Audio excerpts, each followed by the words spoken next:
So, ang advice ng BIFAR, next week they can already start yung release nung sa voucher. And then yung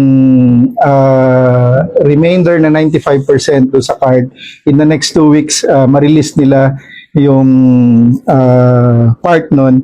And then pag naubos yung 25 million, pwede naming i-request na agad sa DBM. But since nandito tayo sa issue na to, na nagutos na rin sa secretary na i-request na rin yung 25 million. And then meron din kaming nakikita pa na possible na pondo na mga previously na release din sa fuel subsidy na hindi pa nagamit, na nasa DBP ngayon, na instead na ibalik sa treasury ay pwede rin naming pag-aralan na i-retain sa DA para ma-release din sa ating mga magsasaka at mangingisda. On the side naman ng BAFE, who will be releasing yung fuel subsidy for the farmers, again 50 million na yung available.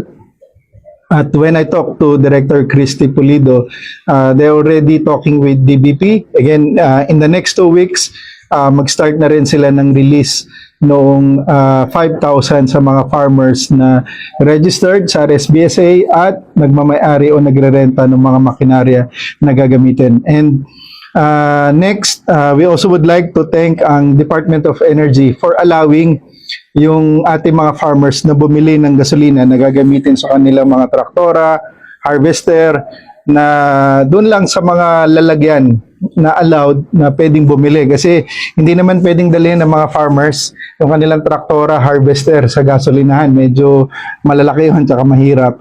At yung mga bangka ng fishermen, hindi naman nila pwedeng dalhin din doon.